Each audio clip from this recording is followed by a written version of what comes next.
It all began with the realization that my home, once a sanctuary of warmth and memories, had become a suffocating labyrinth of the past. Every corner was cluttered with remnants of who I used to be: old furniture, dusty photo albums, and boxes filled with things I hadn't touched in decades. The worn-out rocking chair by the window whispered tales of quiet evenings spent reading or reflecting. A towering stack of magazines from the 1980s stood like an ancient monument in the living room, while shelves overflowed with trinkets and treasures I couldn't bear to part with. Each item felt like a piece of my soul tied irrevocably to moments I feared forgetting. But one fateful evening, everything changed. As I walked down the stairs after retrieving yet another forgotten relic, a box stuffed with yellowed magazines, I stumbled. My foot caught on the edge of the box, sending me tumbling forward. Pain shot through my wrist as I landed awkwardly at the base of the staircase. Though not seriously injured, the fall left me shaken, not just physically, but emotionally. It dawned on me then, this obsession with holding on to the past wasn't merely sentimental, it was dangerous. That tumble could have been far worse, even life-threatening. The clutter wasn't just occupying space, it was threatening my very existence. In the days that followed, I resolved to confront the chaos head-on. With trembling hands, I began sorting through piles of belongings. Then came the moment that stopped me cold. Buried beneath layers of forgotten papers, I found something extraordinary. A sealed envelope dated 1985. Inside was a letter I'd written to James, my long-lost love, the man I almost married but let slip away. Reading those words brought tears streaming down my face. They were raw, honest, and heartbreaking, revealing a younger version of myself full of hope and regret. For years, I'd convinced myself that keeping these relics meant preserving my identity. But now, staring at that letter, I realized the truth. Clinging to the past wasn't honoring it. It was trapping me. It was time to let go. Margaret's life had already begun to transform after she cleared the clutter from her home. But little did she know that the emotional weight of toxic relationships would soon demand her attention as well. Among the remnants of her past was Patricia, a woman who had been her closest friend for over 3 decades. On paper, their friendship seemed unbreakable, woven through shared memories and countless phone calls. But beneath the surface, it was a one-sided dynamic that left Margaret emotionally drained every time they spoke. Patricia had always leaned heavily on Margaret, calling late at night or during inconvenient hours to vent about her endless struggles, her failed marriage, her financial woes, her frustrations with work. Yet, in all those years, Patricia rarely asked how Margaret was doing. It wasn't just neglect. It felt like an erasure of Margaret's existence altogether. Each conversation left Margaret feeling hollow, as if her energy were being siphoned away drop by drop. She told herself it was part of being a good friend, sacrificing her peace for someone else's sake. After all, hadn't she spent a lifetime shouldering responsibilities and caring for others? Wasn't this what friends were supposed to do? But the breaking point came one fateful night when Patricia called at 11 a.m. sobbing uncontrollably. At first, Margaret listened patiently, offering words of comfort as she always did. Then Patricia dropped a bombshell. "I can't believe you haven't helped me financially," she said accusingly. "You've got everything figured out while I'm drowning here." The accusation hit Margaret like a punch to the gut. Her mind raced, not only because of the audacity of the demand, but also because of the sheer injustice of it. Here she was, still recovering from her fall down the stairs, grappling with the emotional toll of decluttering her home and rediscovering her identity. And now this. The guilt gnawed at her relentlessly. How could she possibly cut ties with someone she'd known for so long? What would people think? Would severing the relationship mean losing a piece of her history forever? For days, Margaret wrestled with indecision. She replayed memories of their younger years together, the laughter, the road trips, the moments when Patricia had shown glimpses of genuine care. Could she really walk away from all of that? Yet something inside Margaret began to shift. As she sifted through old photos and letters during her decluttering process, she noticed a pattern. In nearly every memory involving Patricia, Margaret was the listener, the supporter, the giver. There were no reciprocal gestures, no evidence that Patricia had ever truly valued her presence beyond what she could provide. This realization stung deeply, yet it also brought clarity. Margaret realized that staying in this toxic relationship wasn't loyalty, it was self-betrayal. Summoning every ounce of courage, Margaret decided to set boundaries. With trembling hands, she typed out a heartfelt message explaining why she needed distance. Sending it felt like stepping off a cliff, but the moment she pressed send, a wave of relief washed over her.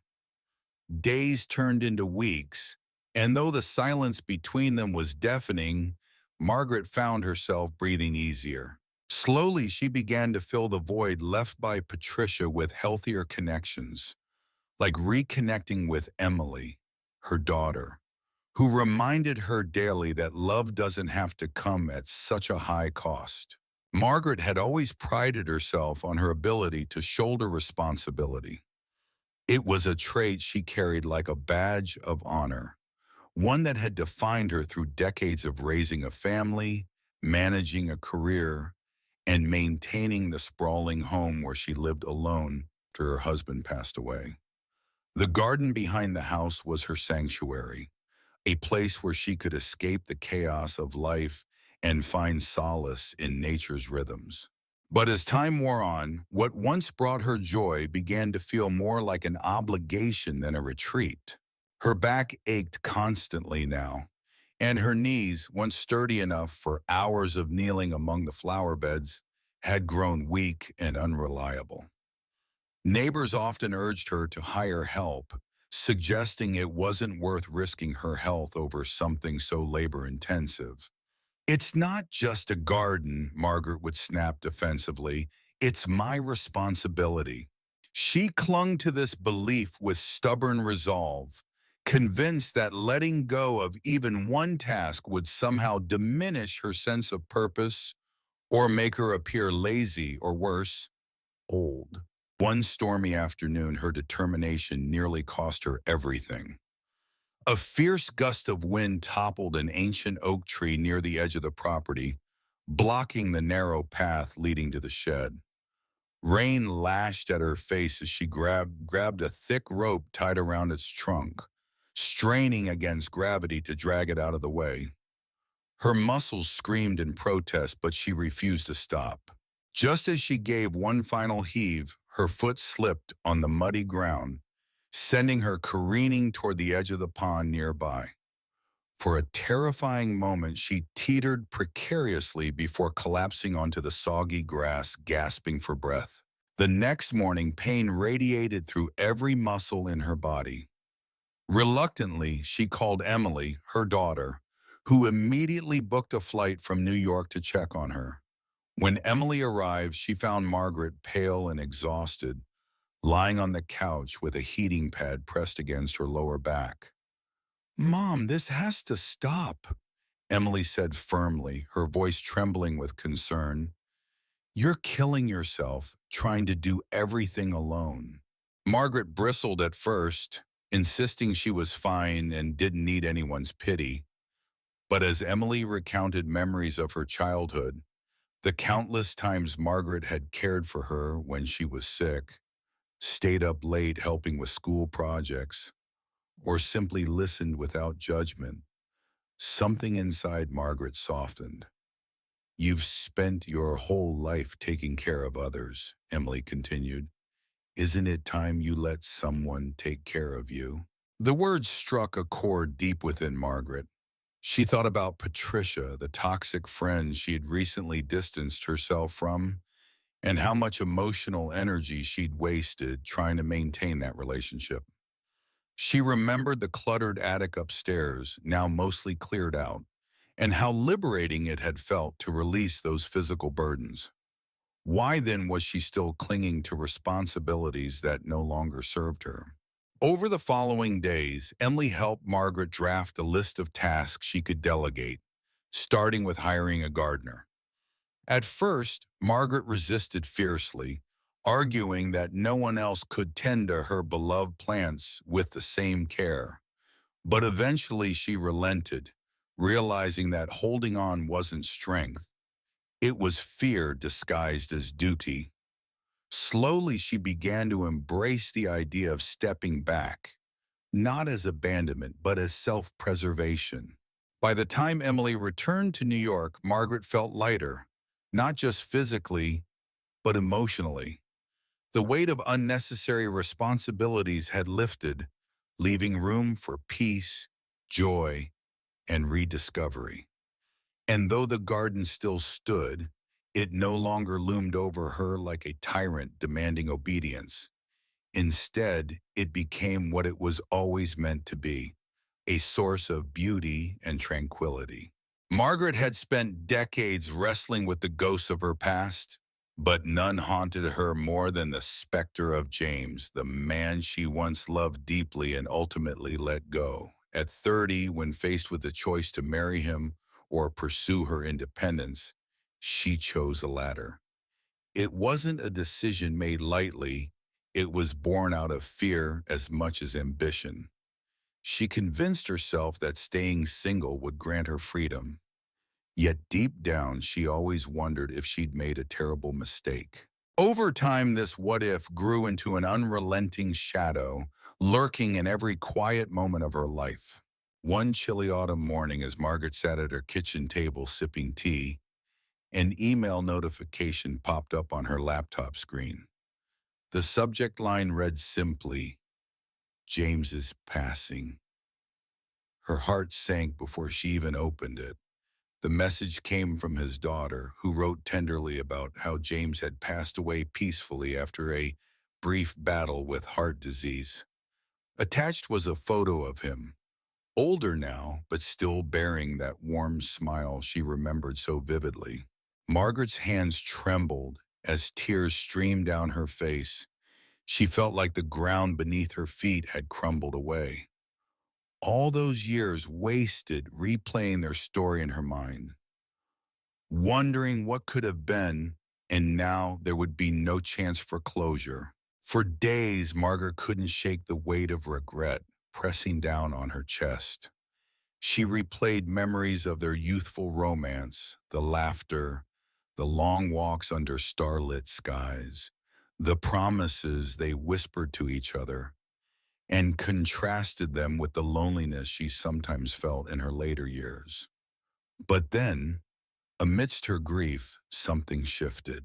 As she sorted through old letters during one of her decluttering sessions, a task inspired by recent realizations about letting go, she stumbled upon a note James had written her years ago. In it, he expressed gratitude for their time together, saying he'd never forget the joy she brought to his life. Reading those words ignited a spark within her. Perhaps their love hadn't ended in failure. Perhaps it had been a gift meant to shape her rather than define her. Determined to honor James's memory without letting guilt consume her, Margaret decided to write a tribute letter, not just to him, but to herself. Sitting at her desk with trembling hands, she poured her heart onto the page. She wrote about the beauty of their relationship, the lessons it taught her, and the ways it had shaped the woman she became.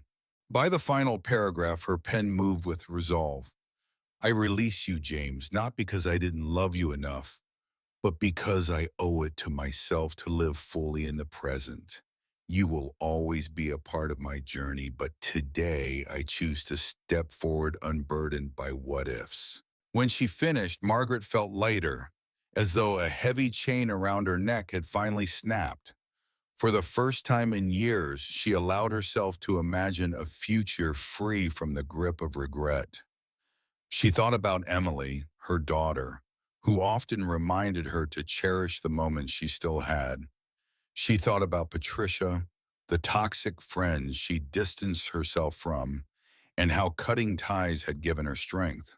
And she thought about the garden she'd reluctantly handed over to a gardener, realizing that letting go didn't mean losing control, it meant reclaiming it. With newfound clarity, Margaret vowed to stop punishing herself for choices made decades ago.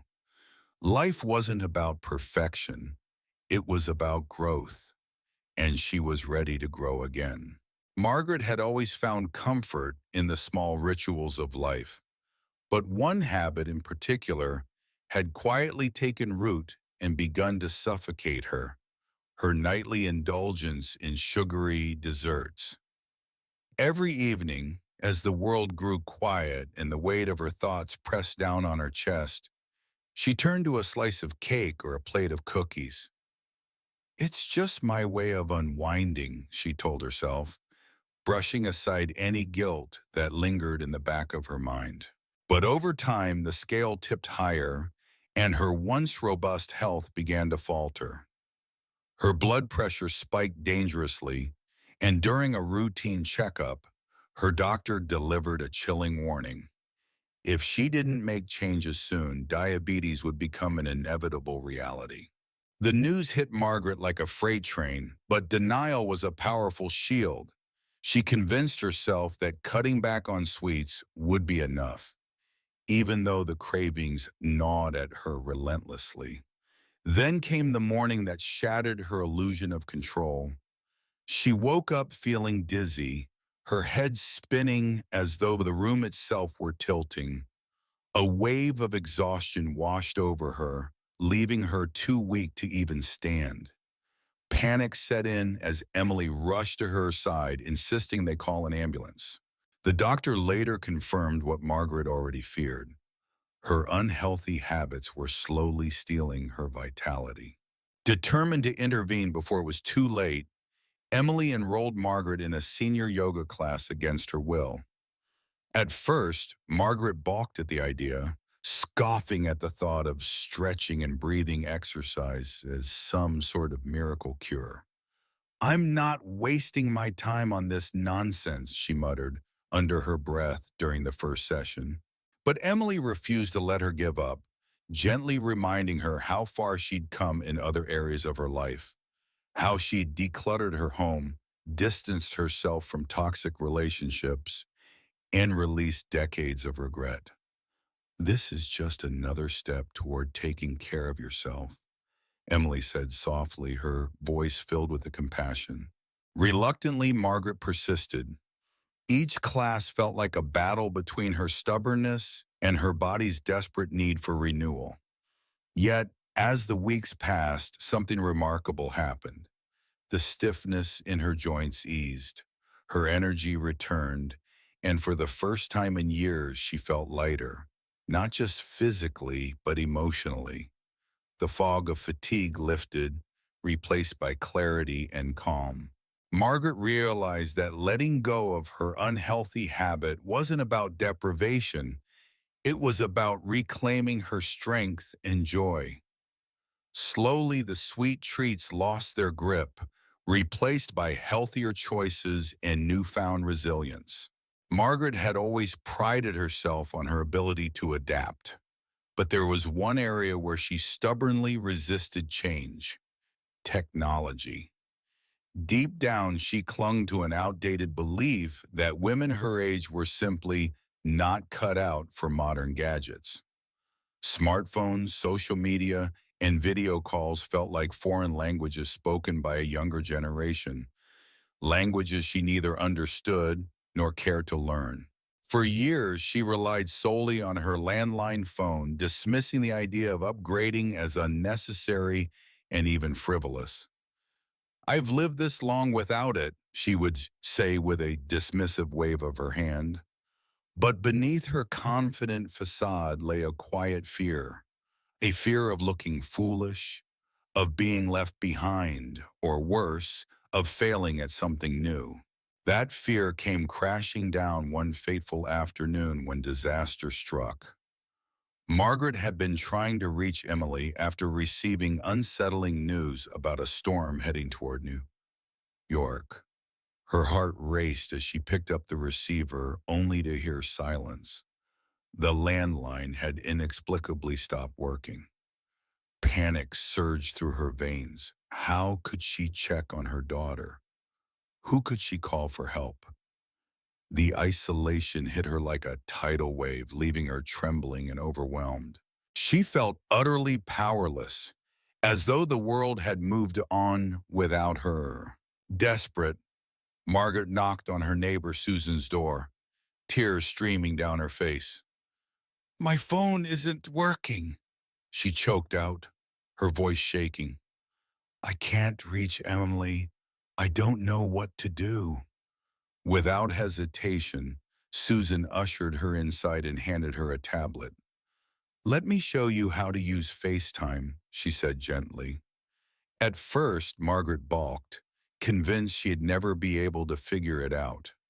The screen seemed impossibly complex, covered in icons and buttons that made no sense to her. But Susan patiently guided her step by step, reassuring her along the way. When Emily's face finally appeared on the screen, relief washed over Margaret like a warm embrace. For the first time in hours, she could breathe again. The experience left Margaret shaken but determined. She realized that clinging to her old beliefs wasn't protecting her, it was isolating her. If she hadn't acted quickly, she might have spent hours consumed by worry, unable to connect with the person who mattered most. Over the next few weeks, she began tentatively exploring the world of technology. Susan became her unofficial mentor, teaching her not just how to make calls, but also how to take photos using the tablet's camera. Margaret marveled at the clarity of the images, capturing moments she feared might otherwise fade from memory. As she delved deeper, Margaret discovered unexpected joys. She started snapping pictures of her garden, documenting its transformation under the care of the hired gardener. She even sent a photo to Emily, captioning it, "Look how beautiful it is now." To her surprise, Emily responded almost immediately with excitement, asking for more updates. This newfound connection brought them closer than ever before. Looking back, Margaret couldn't believe how much she'd underestimated herself. What once seemed impossible now felt empowering. Letting go of her outdated belief wasn't just about learning new skills. It was about embracing a mindset of growth. It reminded her of the lessons she'd learned earlier in life, releasing toxic relationships, shedding physical clutter, and forgiving herself for past regrets. Each act of letting go had opened doors she never imagined possible. And now, stepping into the digital age felt like another chapter in her journey, a testament to her resilience and willingness to evolve. Margaret had always been a woman of caution, especially when it came to money. Decades of scrimping and saving had become so ingrained in her that she couldn't imagine living any other way. Her frugality wasn't just practical. It was a fortress, protecting her from the unknowns of tomorrow. But this fortress had walls so high they blocked out joy itself. For years, she sat uncomfortably on a rickety old chair in her living room, its cushions sagging and springs poking through. A new chair would have cost just a few $100s, but every time she thought about buying one, panic gripped her heart. What if an emergency arose? What if her savings weren't enough? She told herself that discomfort was a small price to pay for security. But life has a way of testing even the strongest convictions. One crisp autumn morning, Emily walked into Margaret's house with an envelope in hand. "Mom," she said softly, placing it on the table, "this is for you." Inside was a voucher for a week-long trip to Paris, a city Margaret had dreamed of visiting since she was young. Her breath caught as tears welled up in her eyes, but almost immediately doubt clouded her face. "I can't accept this," she protested. "It's too extravagant." "What if something happens here at home? What if I need the money later?" Emily knelt beside her, taking her hands firmly. "Mom, you've spent your entire life preparing for what ifs. But what if today is all we really have? You deserve this. You've earned it." The words hit Margaret like a thunderclap. They echoed the lessons she'd been learning over the past months. How clinging to outdated beliefs, toxic relationships, and unnecessary responsibilities only weighed her down. Why should fear dictate her choices now? Still, the battle within raged on. That night, unable to sleep, Margaret stared at the ceiling, replaying Emily's words. Wasn't this the same daughter who had helped her embrace yoga, taught her to use technology, and encouraged her to let go of guilt? Hadn't she learned by now that life wasn't meant to be lived in perpetual preparation for disaster? Finally, Margaret relented.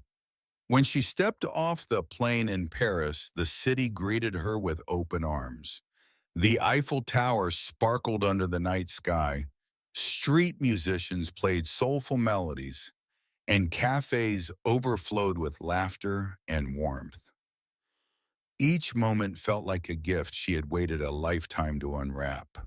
By the end of the trip, Margaret realized something profound. The greatest risk wasn't spending money or stepping outside her comfort zone. It was letting fear rob her of experiences that made life worth living. For 40 years, Margaret's home had been more than just four walls and a roof. It was a living, breathing archive of her life. Every creaky floorboard whispered stories of laughter-filled holidays. Every sunlit window framed memories of quiet mornings spent sipping tea. To her, the house wasn't merely a structure. It was an extension of herself, a repository of decades' worth of love, heartache, triumphs, and losses. So when Emily gently suggested that it might be time to downsize, to move into a smaller, safer apartment, Margaret recoiled as though she'd been asked to abandon her very soul. "No," she said firmly, her voice trembling with emotion. "This house holds everything I am. If I leave, who will I even be?" The thought of leaving behind the familiar embrace of her home felt like severing ties with a part of her identity. She clung to its worn corners and faded wallpaper, convinced that moving would mean losing not only her past, but also the essence of who she was. But fate has a way of forcing change, whether we're ready or not. One evening, after a long day spent sorting through old photo albums, a task she had taken on after learning to declutter, Margaret absent-mindedly left the stove on. A small fire erupted in the kitchen, quickly contained thanks to her quick thinking and the help of a neighbor. Still, the damage was done, not just to the walls, but to her sense of security. Smoke lingered in the air for days, a constant reminder of how fragile her sanctuary truly was. That night, unable to sleep, Margaret wandered through the dimly lit halls of her beloved home. For the first time, she saw it differently, not as a haven, but as a relic weighed down by age and neglect. Her mind raced with questions. What if next time she wasn't so lucky? Was clinging to this place worth risking her safety and perhaps even her life? With great reluctance, Margaret finally agreed to consider selling the house. Saying goodbye to each room felt like bidding farewell to an old friend, but deep down she knew it was the right decision. When she stepped into her new modern apartment weeks later, something unexpected happened. Instead of feeling lost, she felt lighter, as though she'd shed an invisible weight. The building buzzed with life, filled with neighbors eager to welcome her. One afternoon, while unpacking boxes, she met Clara, a retired librarian who invited her to join the community's book club. At first hesitant, Margaret eventually gave in, finding herself swept up in lively discussions about literature and life. These connections reignited a spark within her, reminding her that growth doesn't stop at any age.